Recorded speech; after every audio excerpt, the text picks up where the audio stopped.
Later, when you're rich, I'll show you how to legally dodge taxes just like the wealthy do. But let's be honest, right now, you're not there yet. Right now, every time your paycheck lands, a chunk is already gone before you can even blink. And the more you earn, the more they seem to take, like you're being punished for trying.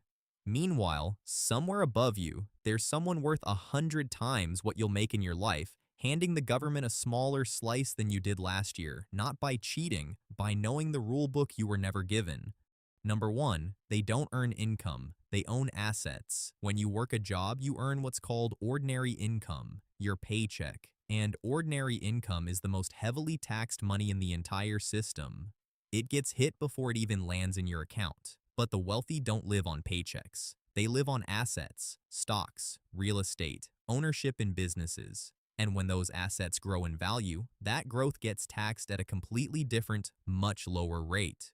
We're talking a fraction of what a high earner pays on their salary. The employee is taxed for their time. The owner is taxed for their patience. This doorway is open to almost anyone. The moment you buy a single share of stock, an index fund, a slice of real estate, you've stepped 1 foot out of the employee world and into the owner world. Most people never take that step. The wealthy took it a long time ago, but owning assets is just the doorway. What they do next is where it gets clever. Number two, the move that breaks people's brains. They borrow instead of sell.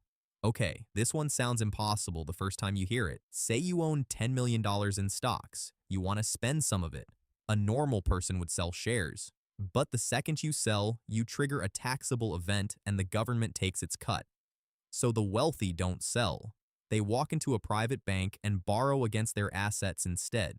Low interest, using the stocks as collateral. And here's the kicker. Borrowed money isn't income. Loans aren't taxed. So now they've got millions in spending power, completely tax-free, while their assets stay untouched and keep compounding in the background. This has a name in wealth circles: buy, borrow, die. You buy assets that appreciate, you borrow against them to fund your life, and you hold, so you never trigger the tax. It sounds like a cheat code, but it's completely legal, and it's happening right now at the very top. Now, I know what you're thinking. That's only for billionaires. Partly true, but the principle, spend from wealth, not from labor, scales all the way down, and it starts the day you own something worth borrowing against. Speaking of never selling, wait until you hear what happens when they die, because that's where the real magic hides. But first, let's talk about the government's favorite asset of all. Number three, real estate. When you own a rental property, the government lets you deduct something called depreciation. It assumes the building is slowly wearing out and lets you write that loss off against your income. Here's the beautiful absurdity. The property can be climbing in value in the real world, while on paper you're claiming a loss that shrinks your taxable income. You collect rent, the property appreciates, and somehow you owe less tax than the tenant paying you. That's not an accident. That's the code deliberately rewarding people who provide housing. And it goes deeper. When a real estate investor sells and rolls the money into a bigger property, a tool called a 1031 exchange lets them defer the tax on that sale entirely, then do it again and again. Trading up, building an empire, legally pushing the tax bill down the road every single time. This is why so much quiet, generational wealth sits in real estate. It's boring. It doesn't shine on Instagram, and it prints money while barely getting taxed. You're clearly not the type who wants to stay in the dark about money. We've built an entire series breaking down how wealth actually works. The stuff schools skip. Subscribe and stick around, because the next few strategies build directly on this one. Now, here's a fair question you should be asking. Isn't some of this shady? Let's hit that head on. Number 4. The line between evasion and avoidance. This is the line that separates a prison cell from a yacht. Tax evasion, hiding income, lying, faking numbers, is illegal. People go to jail for it.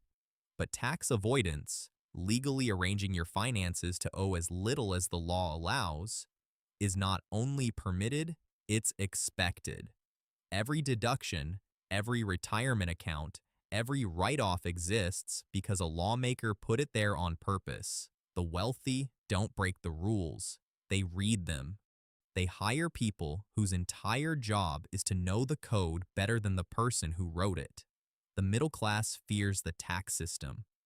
The wealthy study it. One treats it like a threat. The other treats it like a manual. And that mindset shift from fear to fluency is the real dividing line. Everything else is just details. But there's one type of account so powerful, the wealthy treat it like a secret weapon. And most people are using it completely wrong. Number 5, they turn ordinary accounts into tax shelters. You've probably heard of retirement accounts, the 401k, the IRA. Here's what most people miss. These accounts aren't just piggy banks. They're legal tax shelters hiding in plain sight. Money you put in can lower your taxable income today, and then it grows for decades without getting taxed along the way. That's the power of tax-deferred investing. Your money compounds on the full amount, not the leftovers after tax. But the wealthy take it further. There's a version, the Roth, where the money grows and comes out completely tax-free forever. Imagine investing in stocks for 30 years, watching it multiply many times over, and owing the government nothing on the growth. That's not a loophole. That's an invitation the government printed and mailed to everyone, and most people threw it away. The rich just RSVP'd. And here's the part. Almost nobody connects. Some of the wealthiest families use life insurance the same way, specially structured policies that grow money, tax-advantaged, and pass to heirs outside the reach of a big tax bill. It's not about the death benefit, it's about the shelter.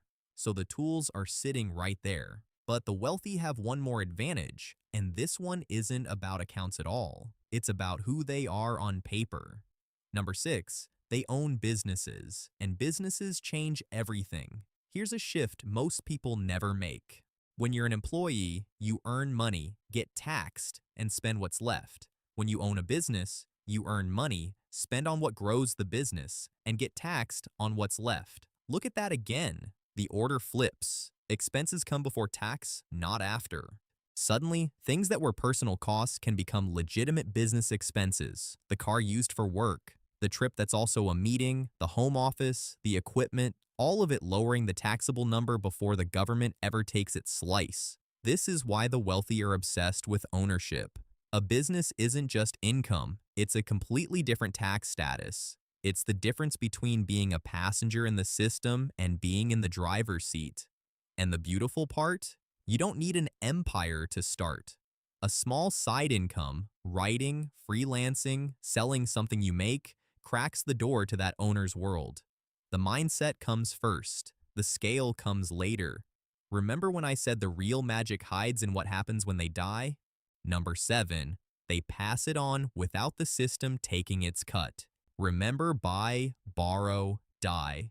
This is the die part. When someone holds an asset their whole life, never sells, never triggers the tax, and then passes it to their children, something remarkable happens.